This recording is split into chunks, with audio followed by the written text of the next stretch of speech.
अस्सलाम वालेकुम फ्रेंड्स, आप देख रहे हैं हमारा YouTube channel jobs bye ID. आज हम बात करने वाले हैं पीएसआरपी पैफ फेज़ 2 के हवाले से। एक गुड न्यूज़ आपके साथ शेयर कर दूं। राना सिकंदर याद साहब ने अभी एक पोस्ट शेयर की है। PSRP phase 2 result will be public very shortly, 100% merit has been ensured. अल्हम्दुलिल्लाह उनका कहना है कि जो फ़ेज़ 2 का जो रिज़ल्ट है वो पब्लिक कर दिया जाएगा और 100% मेरिट को श्योर किया गया है इसके अंदर। और एक और ब्रेकिंग न्यूज़, फ़ेज़ 2 के स्कूल्स का एग्रीमेंट साइन का प्रोसेस 3 जून 2025 से स्टार्ट हो रहा है और नेक्स्ट 11 वर्किंग डेज़ में सब सिलेक्टेड कैंडिडेट्स के एग्रीमेंट साइन हो जाएंगे। इसके लिए कमेटीज़ बनाकर तश्कील दे दी गई हैं। नोटिफिकेशन भी पंजाब एजुकेशन फाउंडेशन यानी कि पैफ के हवाले से दे दिया गया, जिसमें डॉक्यूमेंट्स वेरिफिकेशन के लिए टीम्स बना दी गई हैं। डिफरेंट डिस्ट्रिक्ट्स के लिए डिफरेंट लोगों को मैनेज किया गया है, इंगेज किया गया। लाहौर, जंग, सियालकोट, साहिवाल, पाकपतन, भावलपुर, लिया के हवाले से आप स्क्रीन पर देख सकते हैं।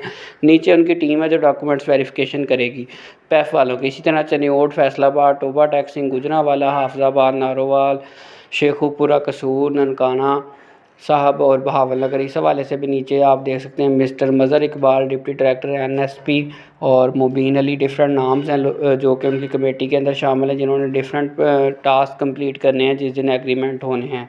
और इसी तरह इस नोटिफिकेशन में भी आप पंजाब एजुकेशन फाउंडेशन के हवाले से उनके team member, front desk team, document verification teams के भी तश्कील दे दी गई, यानी कि आखिरी मराहल में प्रोसेस पहुँच चुका है। दोस्तों, मज़ीद पीएसआरपी पैफ फेज़ के हवाले से और जॉब्स की अपडेट के हवाले से हमारे चैनल को सब्सक्राइब कर लें ताकि हर आने वाली नई वीडियो आप तक पहुंच सके।